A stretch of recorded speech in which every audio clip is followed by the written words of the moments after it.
that, and he is available if you have any questions. So sorry for the change in the program that we have distributed to you.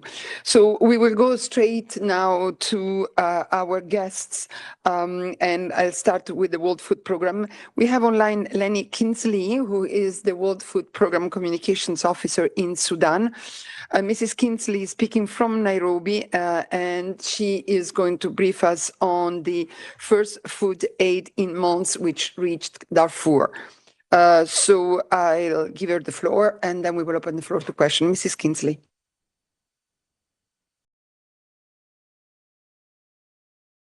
Thank you so much for having me. So the United Nations World Food Program has managed to bring desperately needed food and nutrition supplies into Darfur, the first WFP assistance to reach the war-wrecked region in months. Yet we are extremely concerned that unless the people of Sudan receive a constant flow of aid via all possible humanitarian corridors from neighboring countries and across battle lines within Sudan, the country's hunger catastrophe will only worsen. 2 convoys crossed the border from Chad into Darfur in late March, carrying food and nutrition assistance for around 250,000 people facing acute hunger in North, West, and Central Darfur. These are the first cross-border convoys of WFP assistance to reach Darfur following lengthy negotiations to reopen these routes after authorities in Port Sudan revoked permissions for humanitarian corridors from Chad last February. The temporary halt of the humanitarian corridor from Chad, as well as ongoing fighting, lengthy clearance processes for humanitarian cargo, bureaucratic impediments, and security threat have made it nearly impossible for humanitarians to operate at the scale needed to meet the hunger needs in Sudan. I was recently in Port Sudan, where I met a young boy named Ahmed, whose family had recently escaped a besieged area in Omdurman in Greater Khartoum. He told me he was 13 years old, and I could not believe it. I asked him and his mother 3 times if that was true, because he looked like he was only 8 due to the lack of an adequate diet after having been trapped in his home under bombs and airstrikes in Sudan's capital for nearly a year. His mother, Fatima, told me that in the final weeks before they managed to escape, they were surviving by diluting sorghum, a staple cereal in Sudan, with water and drinking it once a day because it was all they had left. He told me at least there was food in Port Sudan, even though him and his family are sleeping on mats in a classroom where they found refuge from the war. This is the case for millions in Sudan who are trapped in conflict hotspots like Khartoum, Kordofan, Jazeera State, and the Darfur region. WFP did manage to provide assistance to around 50,000 people in the Karari area of Greater Khartoum in the last weeks, the first time since December because of lack of access. There are many more families like Ahmed's who desperately need our support in these conflict hotspots. WFP needs aid to be consistently reaching war-ravaged communities through every possible route. Hunger in Sudan will only increase as the lean season starts in just a few weeks. Our greatest fear is that we will see unprecedented levels of starvation and malnutrition sweep across Sudan this lean season, and that the Darfur region will be particularly hard hit. Last week, WFP trucks crossed into West Darfur from Adre in Chad, and food distributions are underway in West and Central Darfur. However, we received reports that community members, including many vulnerable women, stormed one of the distributions in Janina out of desperation because there was not enough food for everyone, only those identified in the most severe levels of hunger. This shows the immediate need that we need to scale up as fast as possible so innocent civilians who need our help do not resort to such measures.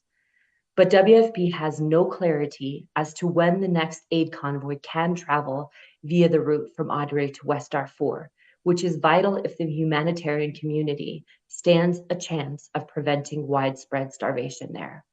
Last year, WFP supported 1 million people in West and Central Darfur with food transported via Chad's Erez Crossing. Another convoy of trucks entered North Darfur from Chad's Tina border in late March, while a separate convoy of trucks reached the area from Port Sudan, crossing into northern state and then into North Darfur a few days later. The first aid delivery to be transported across conflict lines from within Sudan in the last 6 months. Yet fierce fighting, lack of security, and lengthy clearances by the warring parties have led to delays in the distribution of this assistance to people in need. WFP and our partners urgently need security guarantees and deconfliction so supplies in North Darfur can be distributed to people who are struggling to find even one basic meal a day, especially with Eid approaching next week. I am in regular contact with the head of a women's farmer association in El Fasher, who I met last year before the conflict started. She says the living conditions for her and her family are getting nearly impossible, especially over Ramadan. There's no way for her to make money or farm because of the insecurity. And recent crop reports show that the harvest for cereals in Darfur this year is 78% below the 5-year average. That is why WFP is so deeply concerned about how serious the hunger crisis will get this lean season. That's why cross-border operations from Chad to Darfur are so critical to reach communities where children are already reported to be dying of malnutrition.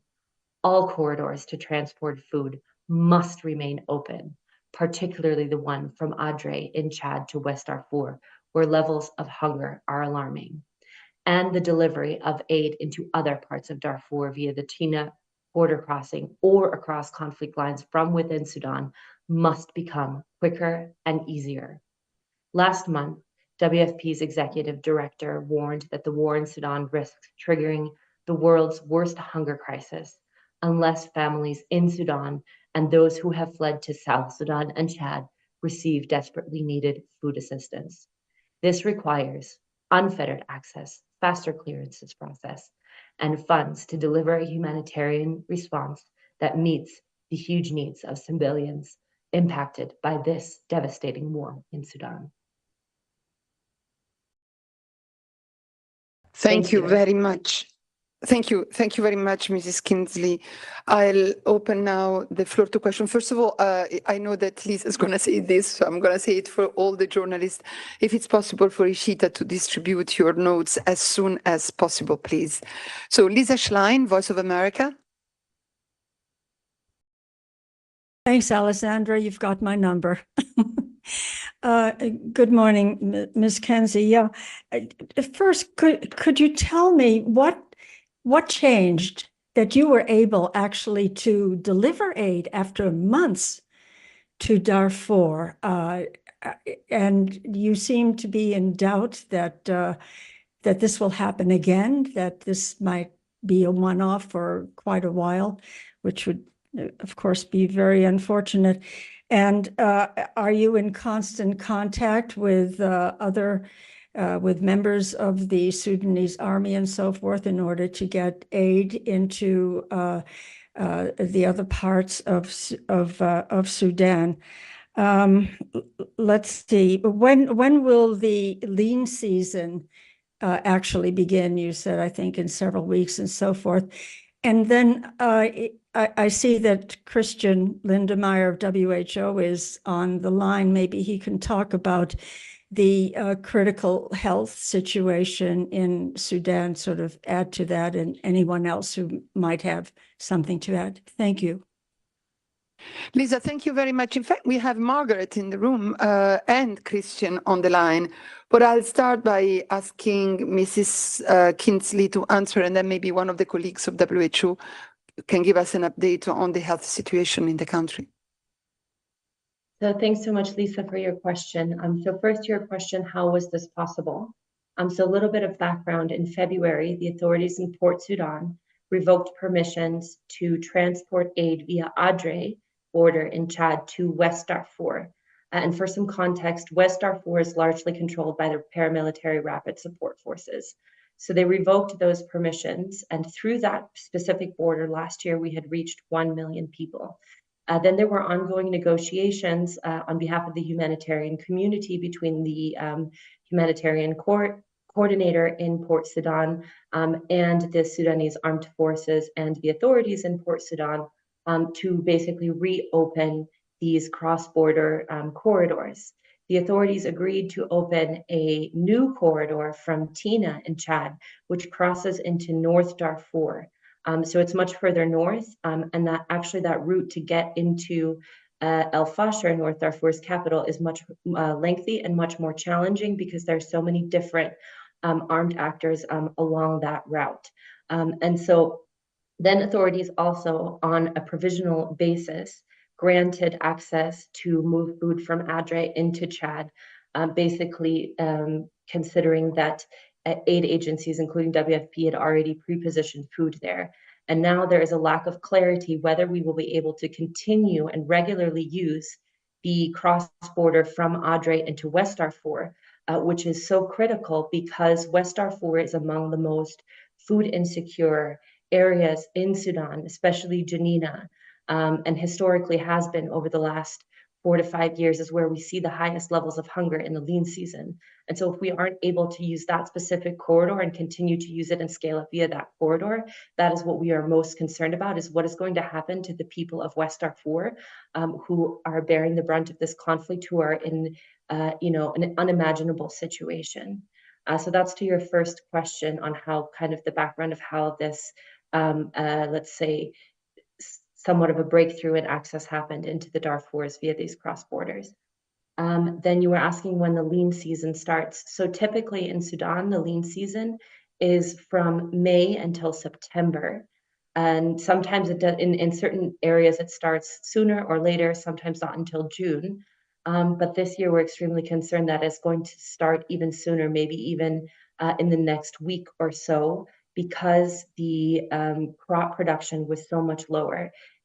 Across the country nationwide, the production of staple cereals, so that's wheat, sorghum, and millet, was 41% below the 5-year average, meaning there's going to be less food availability in the lean season, which also means that the lean season may start sooner and also last longer and be more severe and affect many more people. I hope that answers your questions. Thank you very much. And I have been joined here on the podium by Margaret Harris for WHO. Margaret? Hello, Lisa. I don't have specifics, data, numbers for you, but I'm going to get them for you. I'm just getting them and I'll send them to you by email. But essentially, the health situation is disastrous. People are not being able to access healthcare, health services with such a conflict going on for so long that is preventing access to healthcare of all kinds. Of course, we do have teams on the ground and we're doing what we can, but essentially, this is an ongoing health catastrophe. And as I said, I will get you more detail when I have it. Peter Kenny, All Africa Global Media.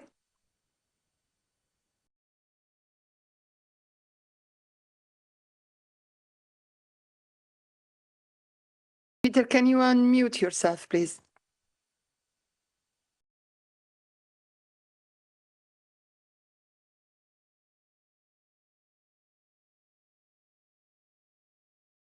I think we have unmuted here, but you have to do it yourself on your side, please. Otherwise, we can't hear you. Yeah, now you are on. Yeah, I was just wanting to ask Ms. Kinsley, you mentioned that the Sudan armed forces are obstructing your movement from the ports. Who are the other actors? Is it only the Sudan armed forces that are preventing your access to Darfur, or are there the other party involved in this as well? Thank you. Mrs. Kinsley?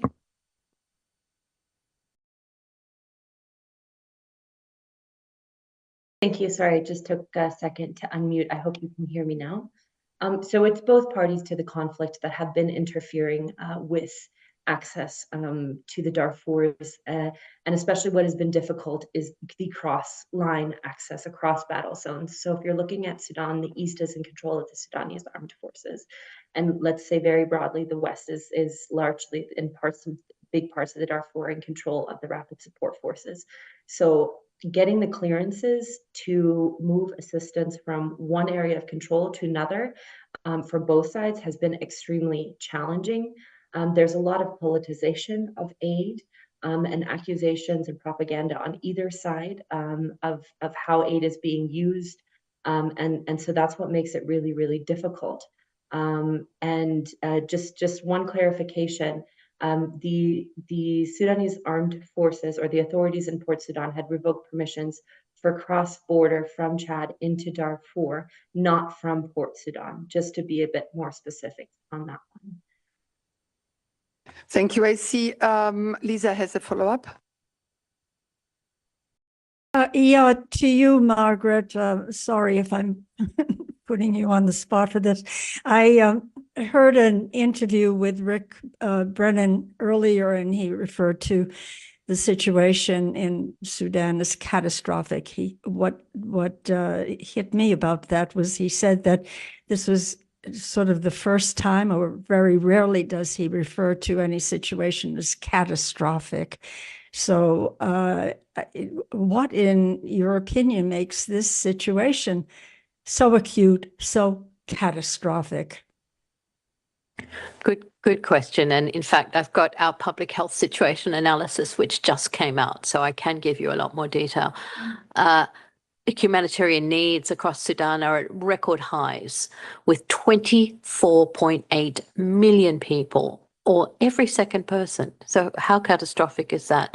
Needing humanitarian assistance in 2024. This is 9 million more than in 2023. People have been forced to flee their homes due to the dire humanitarian situation and the destruction of essential infrastructure, such as roads, hospitals, medical facilities, and schools. Also power, water, communication services, everything, and all the infrastructure you need just for normal life. The number of people displaced by the conflict continues to increase, with 8.1 million people fleeing their homes in Sudan. Approximately 6.3 million people are displaced in Sudan, and another 1.8 million people have fled abroad. So we have this analysis giving you all the detail, but that's the overview. That's what we're dealing with, a catastrophic situation. Thank you very much. I don't see other questions. So I'd like to thank Mrs. Kingsley very much. And again, we wait for your urgently for your notes to all the journalists. Thanks, Margaret, for this update. Margaret stays with us, so don't worry about her leaving the podium. But I'd like now to go to Rome, where we have, so Mrs. Kingsley, thank you very much, and good luck with your work. And let's now go to one of your sister agencies colleague, who's joining us from Rome. You all know Massimo Torero. I don't need to introduce you to him. Just remind you that Massimo is the FAO chief economist, and we thank him very, very much for being here, as he does quite often, to update you on the global food commodity prices monthly update. So you have the floor, Massimo. Thank you.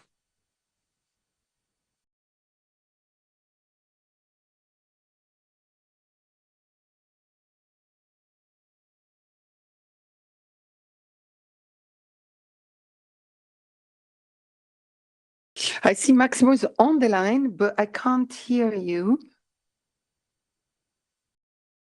Yeah, now you are unmuted. So if you could just add your camera, please.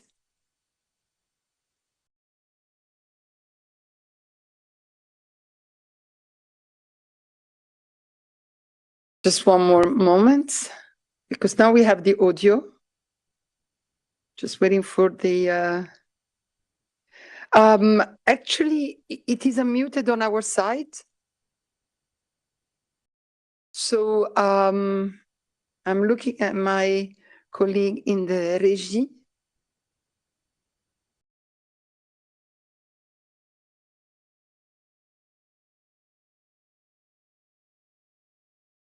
Mr. Torero says it's still not muted. Muted, sorry.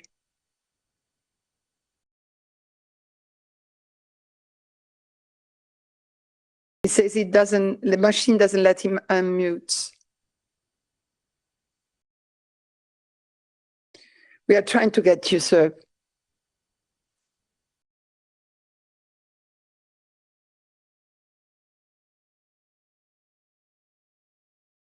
And while we are waiting, I just read you the message that Christian has just put in the chat, saying that he will send out the Sudan data that Margaret has just mentioned. So we are trying to retrieve Maximo. Maybe while we do that, let me see if I can see what's happening. Otherwise, we go to the next. Okay. Okay. We have you. Okay. We have the connection now. Okay. Apparently, there's a problem with the sounds. Can I ask my colleague to try and solve this while maybe I will ask the colleagues from WHO to reach us on the podium? Margaret has broken with her Polina Niakinen-Rettaroli, who is the senior technical lead and unit head on human rights, to tell us about World Health Day, which, as you all know, it's 7th of April. And the theme this year is My Health, My Rights. So welcome.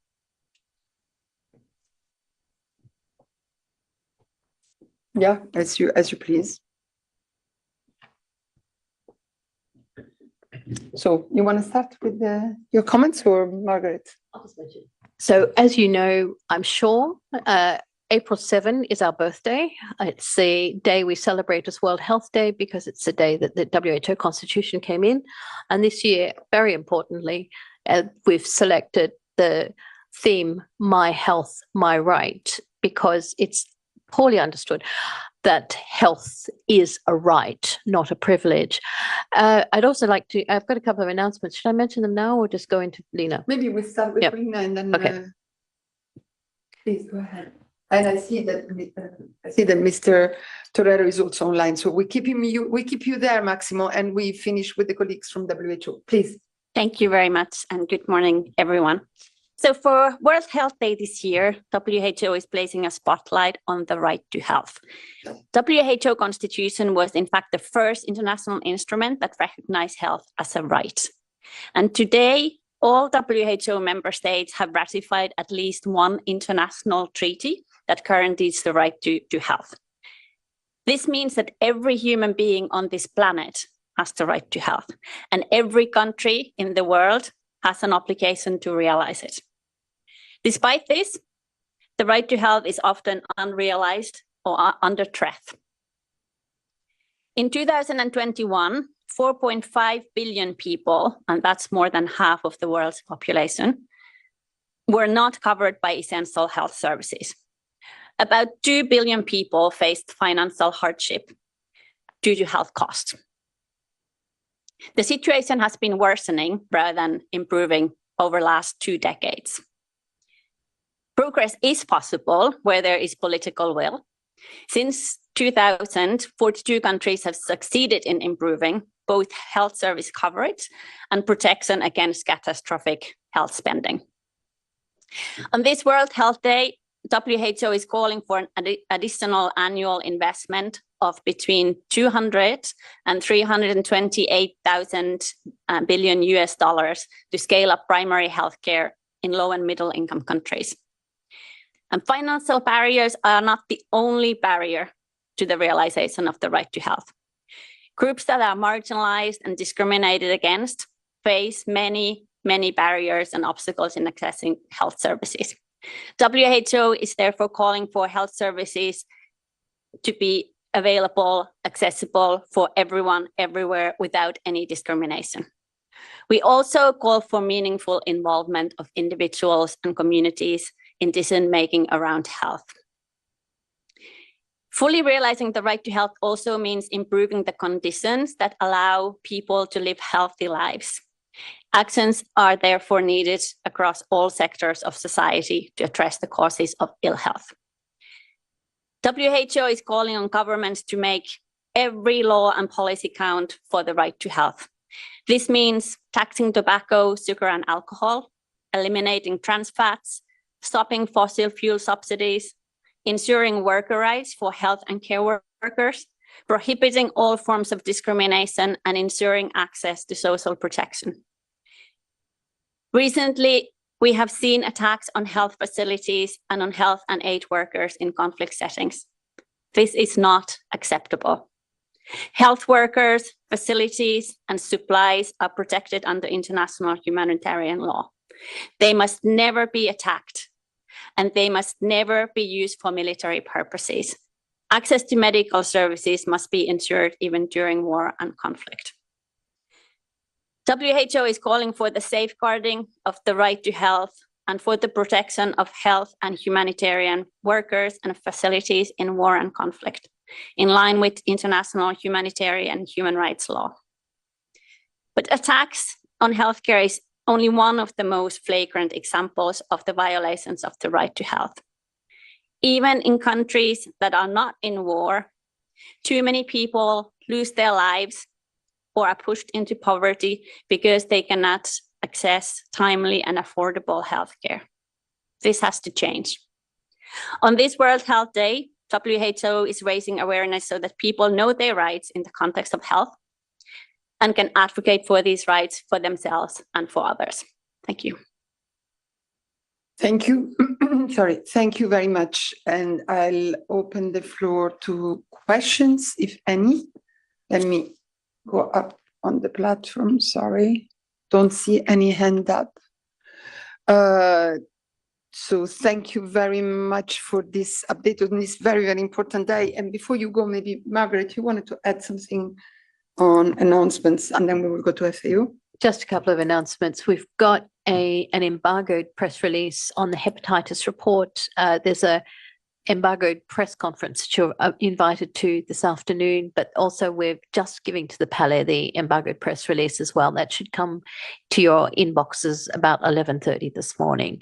The hepatitis report itself won't be available until next week. It's a really big, really important report, and we will get it to you as quickly as we possibly can, but it's not quite complete yet. And the other thing, yes, it was just, that was it. And then the notes are from Lena's presentation. It's a fuller transcript that's already in your inboxes, I'm sure.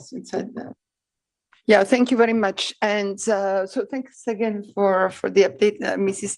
Nettaroli. And Margaret, you stay in the room in case there are questions later on the other subjects. Thanks again. So now we have Mr. Torero from Rome. Welcome, Maximo. Happy that we have solved the technical problem, and I'll give you the floor for an update on, the FAO Food Price Index monthly update. Many thanks, and apologies, something was going wrong. Okay, so this briefing concerns the FAO Food Price Index, which we released at 10 a.m. this morning, Rome time. The FAO Food Price Index tracks the monthly changes in the international prices of basket of globally traded food commodities. It covers 5 commodity groups. And while it registered an uptick in March following a 7-month-long decline trend, the FAO Food Price Index was down 9.9 points. This is 7.7% from its corresponding value 1 year ago. The increase in the FAO Food Price Index in March was led by increasing the world price of vegetable oils, dairy products, and meat, which were more than the offset decreases in the prices of cereals and sugar. If we look specifically to the FAO Vegetable Oil Price Index, which led the increase in the FAO Food Price Index, rising 8% from February and reaching a 1-year high, with quotations for palm, soy, sunflower, and rapeseed oils all up. The international oil price rose due to seasonally lower outputs in leading producing countries and firm domestic demand in Southeast Asia, while soy oil prices recovered from multi-year low, boosted by a robust demand from the biofuel sector, particularly in Brazil and the United States of America. In the case of the FAO Dairy Price Index, the increase for the 6th consecutive month in March, up to 2.9% from February, led by the higher world increase in cheese and butter prices, reflecting the steady import demand from Asia, higher internal sales in Europe, leading to the spring holidays, and seasonally falling production in Oceania. And the FAO meat price index also increased, rising 1.7% from the previous month, with international price rising for poultry, pig, and bovine meats, underpinned by continued steady demand. Now, on the other side, on the decrease side, the FAO cereal price index declined by 2.6% in March and was 20% below its March 2022 value. The drop was led by decreasing global wheat export prices, which declined due to the strong export competition among the European Union, the Russian Federation, and the USA, which was underscored by canceled purchases by China. The FAO all rice price index dipped by 1.7% in March amid subdued global import demand. And by contrast, the maize export price edged upwards in March, due in part to logistical difficulties experienced in Ukraine. The FAO sugar price index declined by 5.4% from February, with the drop mainly driven by an upward revision to the 2023-2024 sugar production forecast in India and the improved pace of harvest in time. So to conclude, despite the uptick in March, food commodity markets continue to sustain their relative calmness, but always they remain prone to shocks, as we all know. And again, the cereal prices has continued to decrease. FAO also released today a new cereal supply and demand brief, raising its forecast for world cereal production in 2023-2024 to 2,841 million tons, reflecting the expectations of greater outputs of maize, rice, and wheat. And this explains why the cereal prices continue to decline. FAO also adjusted its forecast for global wheat production in 2024, now pegged at 796 million tons, marking a 1% increase over 2023. For coarse grain crops, sowing will begin soon in the northern hemisphere, while harvests have already begun in the south of the equator. While Argentina's output is expected to rebound after a drought impacted in 2023, the smaller outputs are expected from Brazil and across the Southern Africa. FAO will continue to monitor developments, and we will keep informing you. Thank you so much.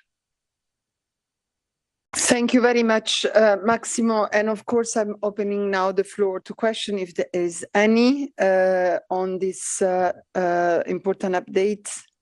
I don't see much hands up, so I'll thank you very much. Sorry again for this technical issue, and we count on your colleagues here in Geneva on Key to send us the notes of your briefing, please. Thank you again for being with us. Yes, and Key says will do. So you'll get very soon the notes from Mr. Torero. So let's go now to the last point on our briefing. And I know that you've been waiting for this. We have rescheduled the briefing because, as you know, this morning there was a important vote at the Human Rights Council. I understand this has been now approved. Maybe Jeremy, you have more on the resolution and in general on the occupied Palestinian territory, the situation of humanitarian workers. Thank you. Yes, thank you, Alessandra. As we approach 6 months of hostilities, it is with deep sadness and outrage that we reflect on the devastation and death toll in Israel and Gaza.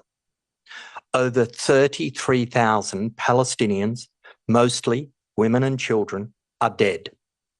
75,000 or more are injured, and at least 7,000 are presumed dead under the rubble. Over 1,200 are dead in Israel and hundreds injured. More than 100 hostages remain in captivity. Huge swathes of Gaza have been bombed into oblivion. The Gaza Strip has changed forever. The violations of international law committed since the 7th of October in Israel and Gaza, including gross violations of international human rights law and serious violations of international humanitarian law by all parties to the conflict, as well as the destruction and suffering of civilians in Gaza over the last 6 months, are unprecedented. and the risk of further atrocity crimes is high. The world has collectively spoken that this carnage and wanton destruction must end immediately. The hostages must be released unconditionally. Humanitarian aid and other goods necessary for the survival of the civilian population must be allowed to flood into Gaza and be safely distributed to every part of the Strip.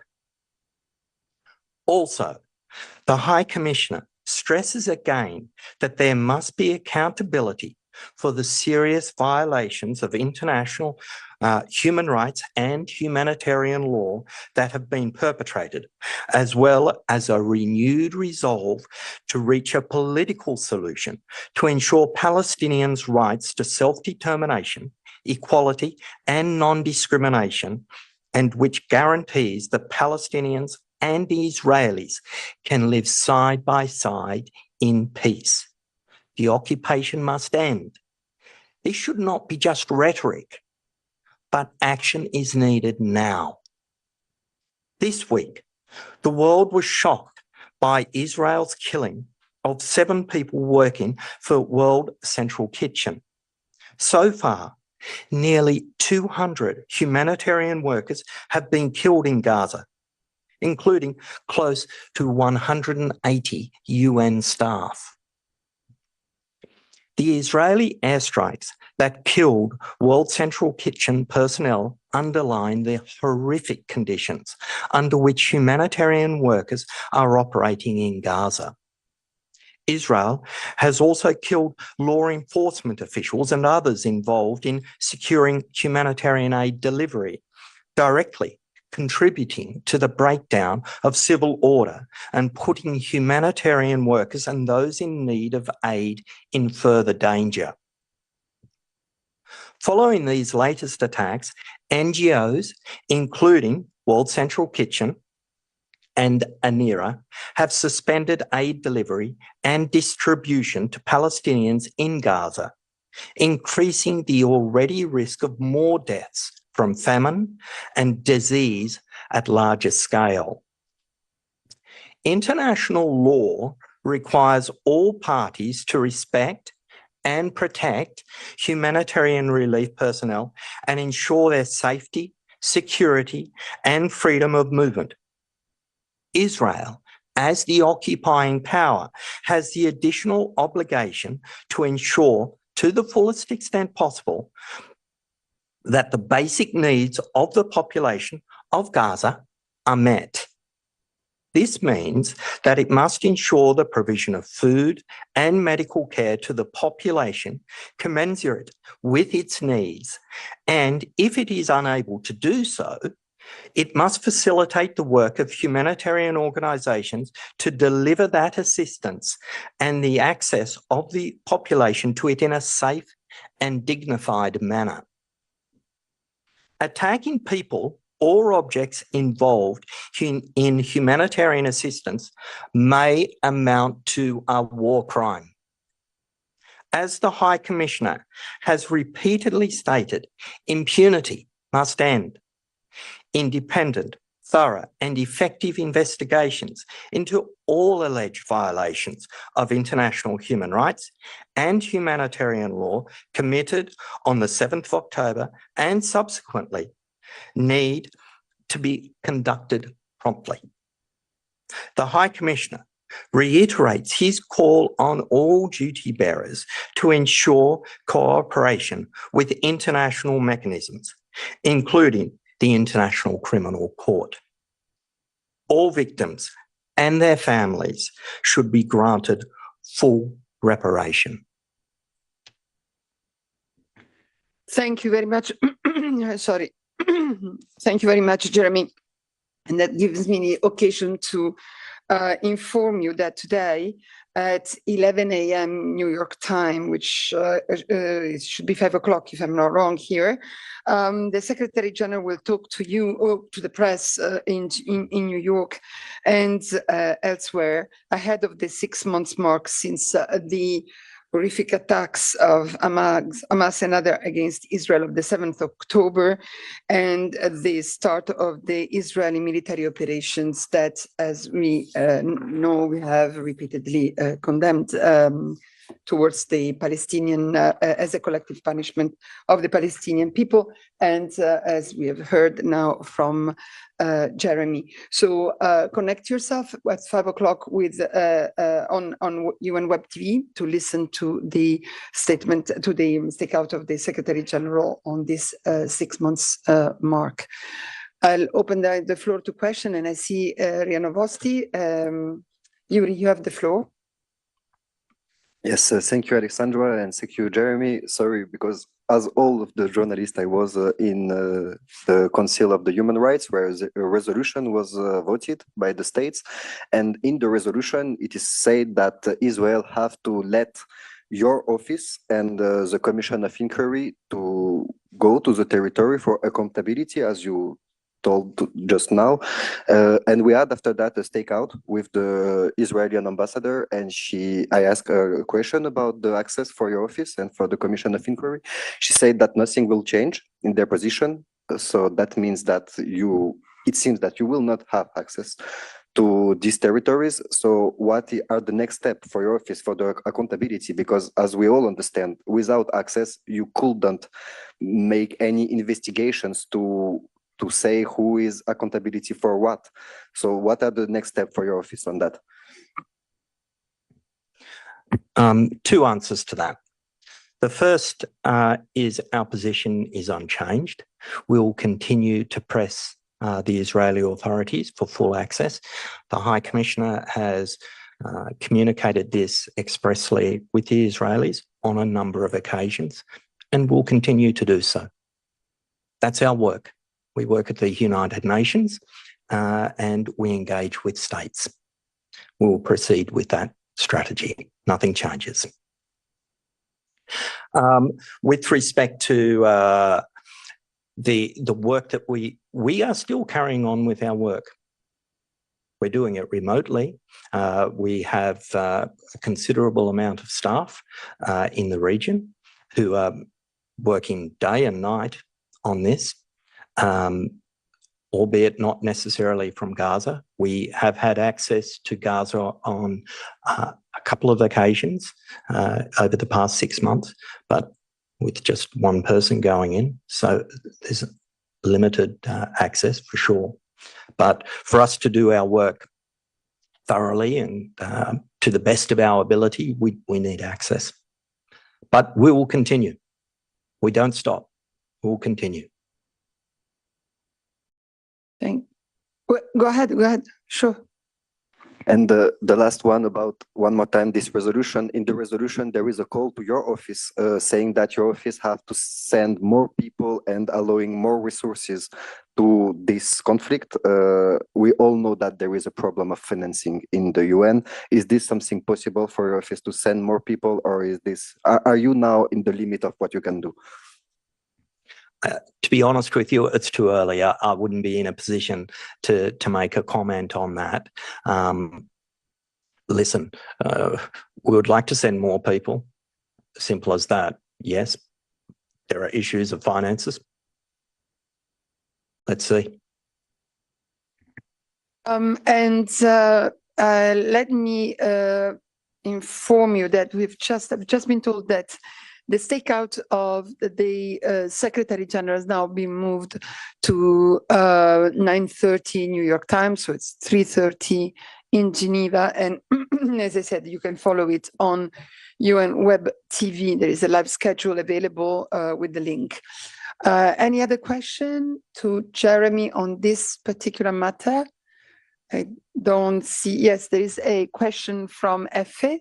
I think they can't open their mic, but they say, question from EFE News Agency to Jeremy. Do you have any reaction to the announcement that Israel is going to open, 2 new pathways for humanitarian aid into Gaza? First and foremost, as I just read out in the statement, our call has repeatedly been for humanitarian aid to be able to be given, to be sent, allowed into Gaza. The situation is desperate. We know that. We've heard about Gaza's on the brink of famine. People are starving. The country is in ruins. Gaza is in ruins. Listen, I think the fact that 2 more borders have opened, or will open, is, of course, that's good news. But much, much more needs to be done. 500 trucks a day were going into Gaza before October 7. Now, we're not even close to that. Thank you very much. Any other question? I don't see any. So, Jeremy, you have another point, and that one is on Kyrgyzstan.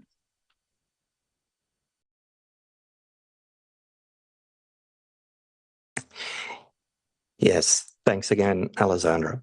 We have serious concerns that a new law due to come into force in Kyrgyzstan in just over a week's time will pose a serious threat to the work of numerous civil society organisations in the country and, more broadly, violate fundamental rights to freedom of expression, association, peaceful assembly, and the right to take part in public affairs.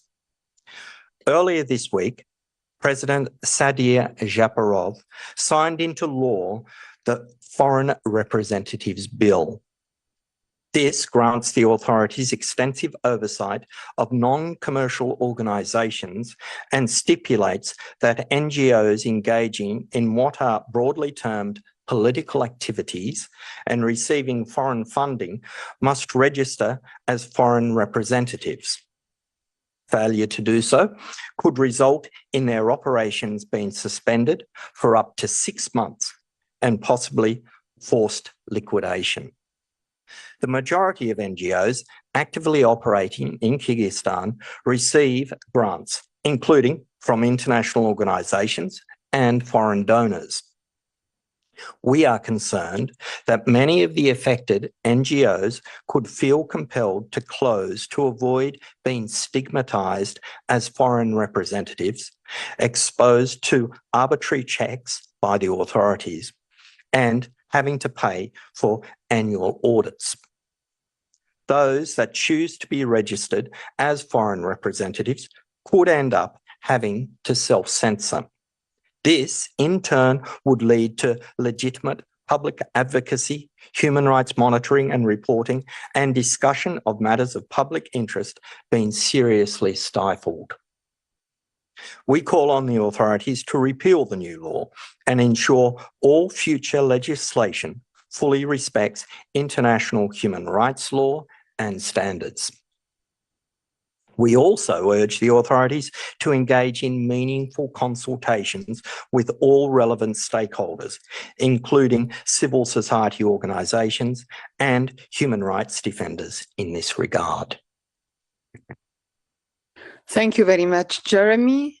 Any question on the Kyrgyzstan law? No, I don't see any. So thanks a lot for these 2 briefings, Jeremy. I have quite a few updates to share with you. So again, the Secretary General stakeout on the 6 months mark from the 7th of October at 9:30 New York time. Then I have received an update from Pascal on the situation at the Human Rights Council, so I'll read it to you. On the last day of its 55th session, the UN Human Rights Council is considering 5 last resolutions put forward before it for adoption, in addition to those who have been approved this morning. So the remaining 5 draft resolutions are the one on the rights of the child, realizing the rights of the child and inclusive social protection. Then another one on the rights of the Palestinian people to self-determination. A third one on human rights in the occupied Syrian Golan. The fourth is on Israeli settlements in the occupied Palestinian territory, including East Jerusalem and in the occupied Syrian Golan. And the fifth on remote participation modalities for hybrid meeting of the Human Rights Council. This afternoon, the Human Rights Council will also take action on the approval of proposed candidates for 14 experts' mandates. This is the update from Pascal, and as I said, of course, you can always contact him for more. Also on human rights activities, the Committee on the Elimination of Racial Discrimination will open next Monday at 10 a.m. its 112th session. Which will last until the 28th of April at Palais Wilson, during which it will review the reports of Mexico, San Marino, Albania, Qatar, and Moldova. And the Conference on Disarmament will open the second part of its 2024 session on the 13th of May. Let me give you a few other announcements on other dates. First of all, as you all know, the 7th of April, the international community remembers the genocide, the 1994 genocide against the Tutsi in Rwanda. This year, as you can easily calculate, is the 30th anniversary from this terrible event that started on the 7th of April, 1994. The Secretary General has issued a statement that we have distributed to you. And I would like to remind you that on the 15th of April, so not the 7th, which is a Sunday, but on Monday, 15th of April, we will have the commemoration of this International Day here at the UN office in Geneva.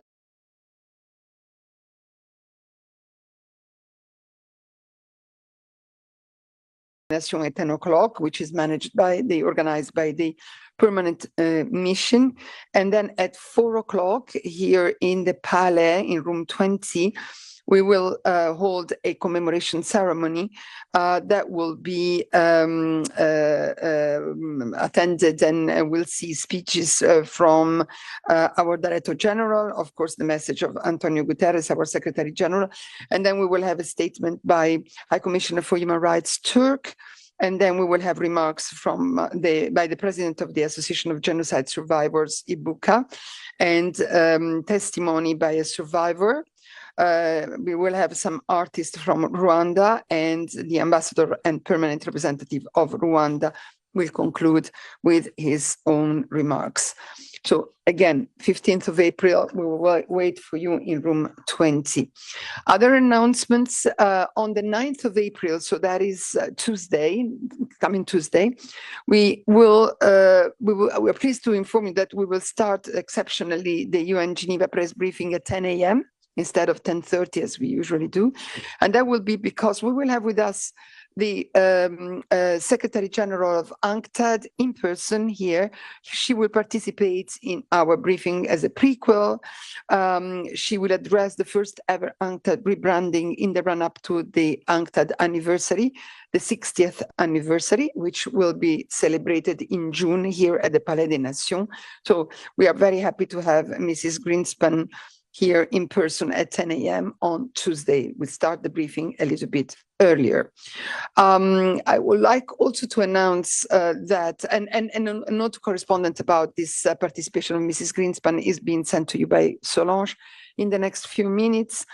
I wanted to inform you, and also the written invitation will come to you very quickly, that on the 15th of April, UNFPA, the UN Sexual and Reproductive Health Agency, will launch the State of World Population 2024 report from Geneva. The report title is Interwoven Lives, Threads of Hope, Ending Inequalities in Sexual and Reproductive Health and Rights. So we will have the great pleasure to have with us the Executive Director of UNFPA, Dr. Natalia Kanim, in person here from the press room. The press conference is under embargo, as is the report and every information about this report. The embargo will be lifted at 6:01 a.m. on 17th of April, and which is also marked as midnight 1 in the US, but that will be the Geneva time for the lifting of the embargo, 6:01 a.m. The report is available as an advance copy to you starting on the 9th of April. So if you need one, you will find in the announcement the contact of our colleague of UNFPA at the right. You can contact him. He will send you the embargoed advance copy of the report. And as I said, the media briefing will also be under embargo, but Mrs. Kanema will be here to present the report. It's a very important report and answer your questions. 15th of April, you will receive the invitation very quickly. On the 16th of April, as I've already announced, at 10 a.m., we will open with the Director General and the Mayor of Ernée and some other Swiss authorities the week of the UN at Bel-Exer. That would be really a nice event. I really encourage you to participate and cover it. There would be 16 UN agencies and international organization of what we call the International Geneva that will be showcasing their impactful work to the population. And as I said, as we cannot do open days at the Palais, we moved to town to do it. And I think that was my last announcement. And maybe just one last point, because many of you have asked about the measures, the cost-saving measures that are going to impact the Palais, and of which we have spoken to you with the Director of Administration a few days ago. We will be giving more information, more answers to your questions, in particular about the timing of the closure of the Palais. So stay tuned for that. We will come back to you with more information very, very soon. And that's about what I had to tell you. So if there are no questions for me, and I don't see any hand up, thank you very much for following the briefing, and bon weekend. Oh, sorry, that was a hand? Oh, no, okay. And I'll see you on Tuesday, as I said, again, at 10 o'clock instead of 10:30 with Mrs. Greenspan. Thank you. Recording stopped.